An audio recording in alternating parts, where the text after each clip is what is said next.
What's up, my comic comrades? The Boys is back on Amazon Prime with Season 4, and one of the best characters in the comic and series continues to be Homelander. I see you got the extra whipped cream in there, huh?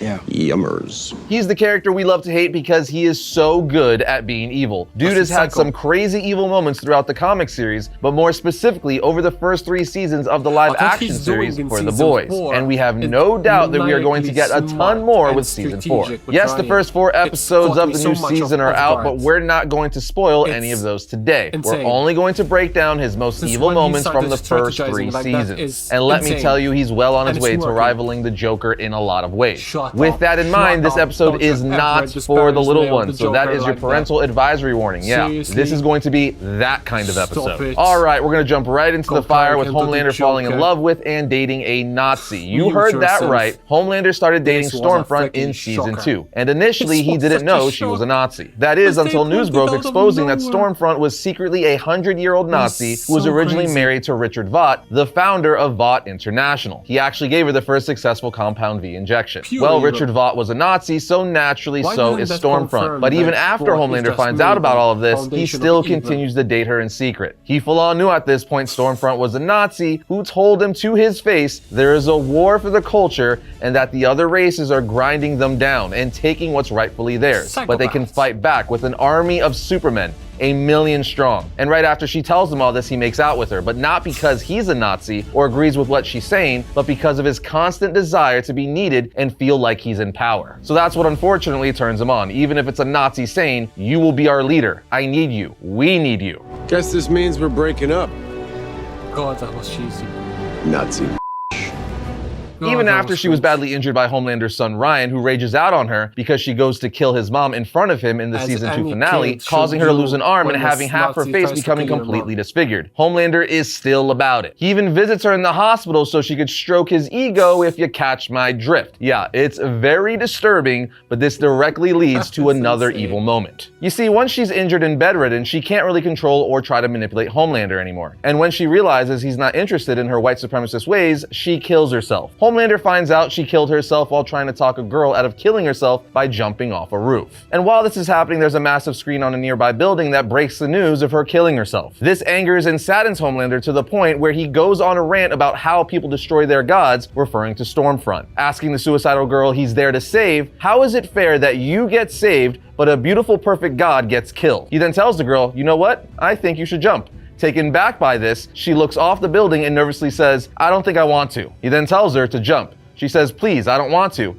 with Homelander replying, I'm not suggesting anymore. Jump. As he goes full evil, lighting up his eyes with laser vision, forcing her to jump off. It's an insane, intense moment that gives us one of the many glimpses of how psycho Homelander can be. Something similar that's worth a mention and extremely messed up is when he's trying to teach his son to fly, standing on top of the roof of a house, but his son Ryan is begging him saying, I don't know how to fly. I don't have powers like you. Homelander insists saying that he does, but Ryan says, Dad, please, don't make me jump. Homelander is all like, oh, buddy, you called me dad, while putting his hand on Ryan's back and pushing him off the roof. But Ryan just falls to the ground like a rock, which knocks him unconscious. This is nuts on many levels, like the fact that he's a young kid, but what pushes it over the edge for myself, and I'm sure most, is the fact that it's his own son he just pushed off a roof when his son was previously begging him not to make him do. It could be argued that's the same as like when someone's trying to learn to ride a bike on their own, they say don't let go, but then you let go. That's a stretch. I don't know why I'm arguing for Homelander, but it does make some kind of sense in my head. Homelander certainly isn't winning any Father of the Year awards. Moving along, we have one of the douchiest things Homelander has ever done, and that's outing Queen Maeve's sexuality on live TV, which he did out of spite to hurt her and let her know he knows about her and Elena's relationship. It all goes down during a live interview with Maria Menounos on TV. She asks, why are 92% of heroes Caucasian? Why doesn't Vought want diversity? Homelander clearly is annoyed at the question, saying, whoa, Maria Menounos, you're asking the hard balls, but check your facts. Take the 7, for example. We have A-Train. He's a black man. We have have Black Noir, who doesn't identify with any race. So they're covered. And we have a gay hero. Menounos asks, really? Who in the Seven is gay? He tells her, Queen Maeve. Scoop for you, Maria. Maeve here is a strong, proud lesbian with a beautiful girlfriend. A Hispanic girlfriend. As we see, Maeve is clearly extremely upset. Needless to say, this was a douche move solely because she was keeping a secret from him. It just demonstrates that Homelander is evil on so many levels, not just violently or disturbingly so. He's also emotionally evil, always looking for a way to personally tear someone's life apart by divulging secrets or manipulating situations that have terrible outcomes emotionally, mentally, personally, and of course even physically. Something that goes right in line with this is in the season 3 finale when Homelander reveals he killed Black Noir to A-Train, The Deep, and Ashley. Homelander is extremely pissed at this point, saying he was so excited when he was going to get a team because it would be the family he never had. And then he got all of them who are constantly letting him down. So in a raged state, as he normally is, he looks up at Ashley and says,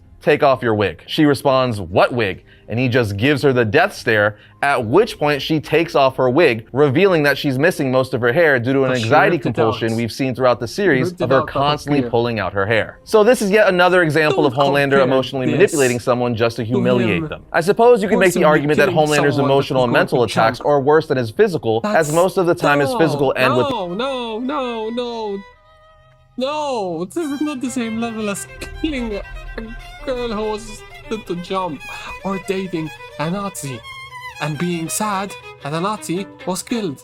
The other person's death. But with his emotionally damaging ones, his victims have to live with dealing with the trauma he's caused, oftentimes leaving their life in ruins. And the way he absolutely mortified and humiliated Ashley in front of members of the Seven for no reason was wild. Along those lines, we have the time Ashley told Homelander, "Good news." She said, "I found a hero to replace Translucent." She shows him Blindspot, a blind superhero who is essentially a Daredevil ripoff, using his hearing or echolocation to see and be a great hero. Homelander is nice at first, but then asks the question, what happens if I do this? As he smacks Blindspot's ears incredibly hard. Blindspot screams in pain, and we can hear the ringing in his ears as he falls to the ground. Now, we don't know what happens to Blindspot after this, but one could assume he either died or so horrifically injured that he was forced to retire due to his ears no longer working because of Homelander. This was just a senseless, mean act. There was really no rhyme or reason besides Homelander just being an evil jerk. Next, we have a very disturbing moment, and that's Homelander spying on Stillwell, aka the vice president of Vought. You see, Homelander has a thing for her, specifically her breast milk. He has a weird mother fetish thing for her.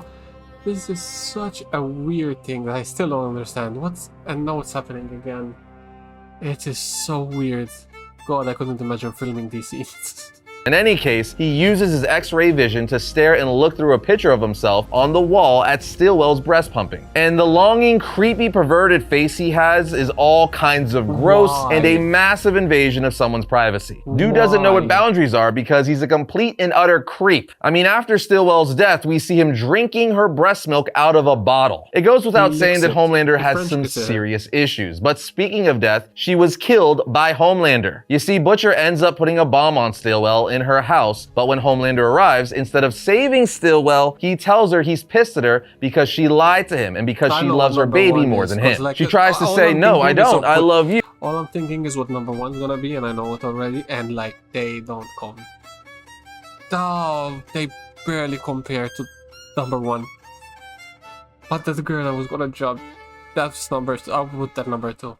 But this isn't really a top 10 list, so maybe that's not fair judging on that aspect. And he says, "Tell me the truth." To which she says, "I'm scared of you." He then uses his laser vision to pretty much melt her head in. It's extremely gory and disturbing. Dude straight up killed the woman he had a creepy obsession with while her baby was in the next room. We also have the hijacked airplane scene in the show. This is easily one of the most horrific evil Homelander moments. How it all goes down is Homelander and Maeve show up to stop terrorists who hijacked an airplane. They both make quick work of the terrorists. After everyone on the plane thanks Homelander and Maeve, they go to check on the pilot. However, unknown to them, there was one more hijacker in the cockpit, but before Homelander could take him out, he shoots the last living pilot in the head. Homelander then uses his laser vision to take the terrorist's head off, but in doing so, blasts all the plane's controls, with it now not being able to be flown or landed by anyone. At this point, Maeve asks Homelander what they're going to do, and he basically says nothing. She suggests several things like flying all the passengers to the ground one by one, or trying to lift the plane himself, but he's like, yeah, that's not gonna work. The passengers then begin to beg him to save them, but he throws threatens them to stay back with his laser vision. In the end, she is forced to go with Homelander as they leave the passengers to die. So in layman's terms, Homelander messed up by accidentally lasering the controls to pilot the plane, at which point, instead of figuring out a way to save all the people on said plane, he thought it would be easier for him to just let them die and blame the plane crash on something else so his reputation wouldn't be tarnished. That is so insanely jacked up. It's not even funny. Like, think about that. He'd rather let a bunch of people on the plane die, some of which were little children, just so he's not blamed for anything and his reputation stays intact. Now, it is no secret that Homelander doesn't like the Deep, and for this next moment, he really made that point crystal clear. As a character, the Deep basically gets oh my god, poor Timothy. the same jokes Aquaman does. You know, a sea-based hero who talks to and has questionable relationships with fish. And let's just say the Deep takes that to a whole new level. Anyway, Homelander is aware that the Deep is friends with fish, and in one scene decides to bring him. It was like, even though the Deep is a disgusting piece of freaking ass who did inexcusable and inhumane and horrible things to Starlight. God, imagine being with that superpower, growing up, hearing all the sea life, begging for help, begging to be set free or begging to be killed every time you go to the ocean. Oh God, imagine the ocean with how much we're poisoning it. Every restaurant, every pet store, oh, my heart wouldn't take it. A special treat for lunch. The problem is, it's his octopus friend Timothy, who is still alive on the plate, mind you. The Deep tells Homelander, I can't eat him, that's my friend Timothy. He's begging for his life, he has kids. But Homelander says more sternly, eat Timothy. The Deep has no choice, or it's probably gonna be his life, so he slowly and begrudgingly starts eating his friend, who he says is praying before he starts holding to his face like, no, that broke my heart. Timothy bites down on him, killing him and swallowing him. This is one of the most messed up and weird moments of the entire series, which is quite a statement. Somehow, they made a man eating an octopus incredibly heartbreaking, emotional, and twisted, while simultaneously showing how ruthless and evil Homelander is yet again. The amount of pleasure Homelander gets through the physical and mental torture of the people around him is extremely sadistic. I mean, imagine being forced to eat your dog on top of the fact that you can communicate with your dog like a human. That is just jacked up. Alright, we can certainly keep going with disturbing and evil Homelander moments, but we're gonna put the bow on it, so to speak, with Homelander's birthday speech. You see, while him and Starlight are giving a speech, someone in the crowd yells, "Your Nazi died, Homelander," referring to Stormfront, which clearly sets him off a little bit, but he was holding it in. As Starlight tries to smooth it over, saying, he's human just like the rest of us. We all make mistakes and deserve a second chance.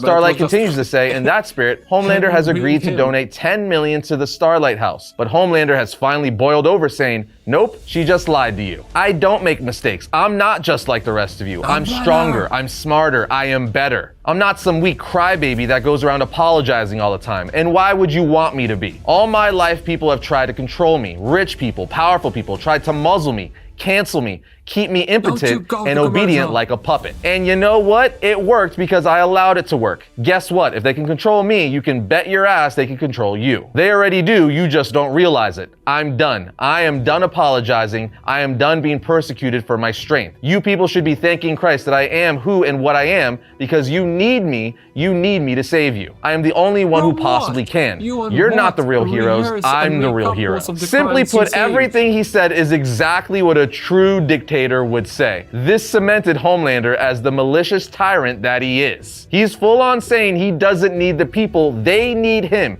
You can't save yourselves, only he can. But that horrific moment wraps up our breakdown of Homelander's evilest moments through the first 3 seasons of The Boys, at least in our opinion. Let us know which moments you think are his worst down in the comment section. Other than that, we will see you next time when we talk about all things comics.